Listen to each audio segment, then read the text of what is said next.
So, this is me. I'm Turtle Young, and I am the owner of Guitars and Gears YouTube channel.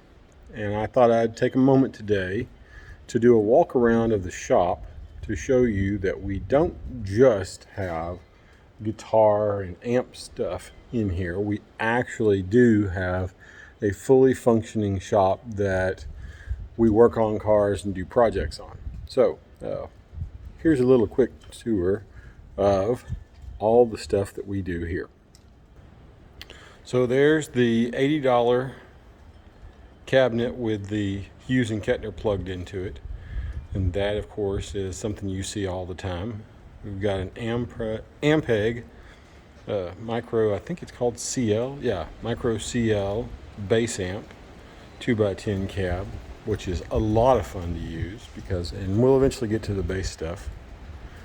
Here's the Marshall Code 100 half stack, and I'll be doing a demonstration on it sometime soon with it compared to the Black Spirit. But there's the mandatory refrigerator that you have to have if you're going to own a shop, because it's just not a real functioning shop if you don't. Here's the 69 442. This is a Survivor car. We have the original protector plate that goes with it. It was originally a North Carolina car, so it is a rare color, rare car. It's got the 400, so it's a 3-speed auto. There's the Jaguar case sitting right there because I had to move it earlier. Pewter 02 Z28's nickname is Sylvia, and she is basically built to be an open road race car. And then I just decided one day that I didn't want to go open road racing because I didn't want to have a cage on it. So that car is not really a work in progress, but it's never really finished. Here's the 86 Silverado. My dad bought that new in 1986.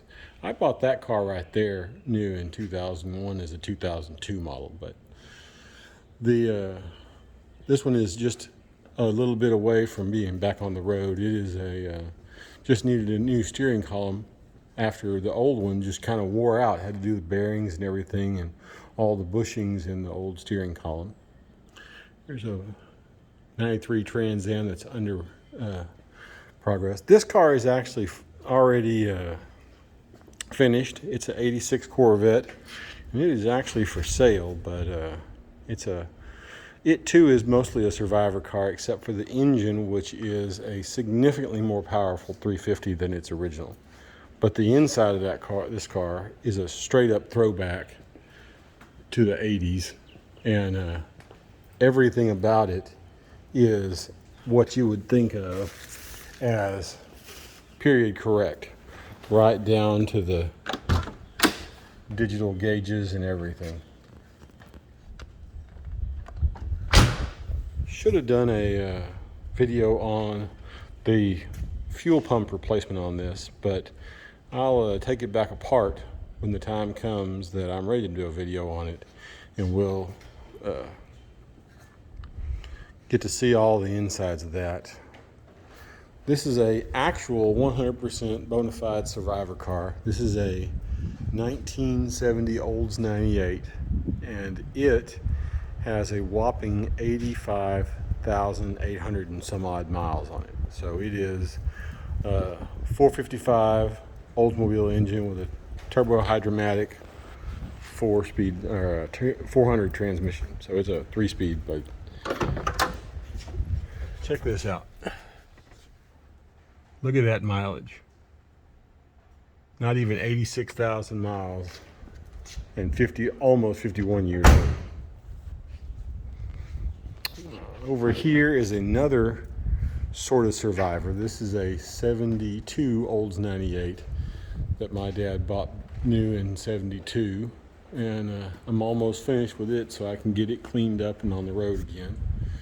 Under here is another 2000, a 4th gen model. It's a 2001 Z28 with some custom exhaust and paint. I'll do a full unveil and we'll look at the paint on it sometime, another time. There's the 81 Yamaha with the Peugeot bicycles next to it. There's my little green pick-em-up truck. It is now 25 years old and is a true vintage antique pickup truck. Under here is an 84 Harley Davidson that I'll do a startup and work on as we rebuild the carburetor on it and get it back on the road. The Tahoe over there has been down because every time I put bolts back in the engine, another one breaks, which leaves that one constantly being broken. But on a positive note, it took 220,000 miles to get it to where it broke. The engine is still the original engine, but it had some other stuff been done to it. Over there underneath all those boxes is a 67 Camaro convertible, and it will be getting a new engine that is period correct and numbers, not numbers matching, but numbers correct for the vintage. It's a 67 327 that's going to go into it. But all this stuff is things that we do, and that's one of the reasons that there's not more videos, is because it just takes too much time to work on the cars. So not everything goes as fast as I want it to. Here's the 67 327 that will be going into the 67 convertible. So anyway, I just thought this really is a fully functioning actual shop. And if y'all have any questions or want some advice, if you need something or have a question about fixing something, there's pretty high likelihood we've already fixed one of them in this shop. So ask. And if I have a good answer or a video I can show you or something I can train on you, show as a YouTube video, I'll make it and post it. But like I say, so this is all of our, this is what we do besides playing guitar. So I just thought I'd drop a video showing that we do really have other stuff that goes on in here, and that's one of the reasons we don't have more videos. All right, as time wears on, there'll be other stuff, and we will post them up as we get them. Y'all take care.